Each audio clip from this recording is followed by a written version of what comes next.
BPL 2025 ষষ্ঠ match Fortune Barishal বনাম Rangpur Riders. ম্যাচটি শুরু হবে আজ 2 জানুয়ারি সন্ধ্যা 6:30 আসুন এক নজরে দেখে নেই দুই দলের সেরা একাদশ। ফরচুন বরিশাল সেরা একাদশ: 1 Tamim Iqbal, 2 Kyle Mayers, 3 David Malan, 4 Najmul Hossain Shanto, 5 Towhid হৃদয়, 6 মুশফিকুর রহিম, 7 মাহমুদুল্লাহ রিয়াদ,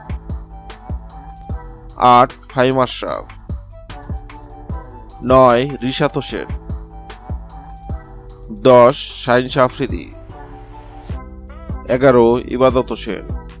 আসুন এক নজরে দেখে নেই রংপুর রাইডার্সের একাদশ: 1 Alex Seals, 2 Steven Bryan Taylor,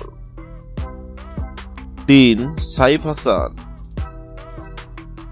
4 Iftikhar Ahmed, 5 Nurul Hasan Sohan, 6 Khushdil Shah, 7 Mehedi Hasan, 8 Mohammad Saifuddin, 9 Rakibul Hasan, 10 Nahid Rana, 11 Kamrul Islam Rabbi. Hello বন্ধুরা, বিপিএল 2025 ষষ্ঠ ম্যাচে ফরচুন বরিশাল নাকি রংপুর রাইডার্স কোন দল জিতবে অবশ্যই কমেন্ট করে জানাবেন। ভিডিওটি ভালো লাগলে লাইক দিবেন এবং সাবস্ক্রাইব আমাদের চ্যানেলের সঙ্গে থাকবেন।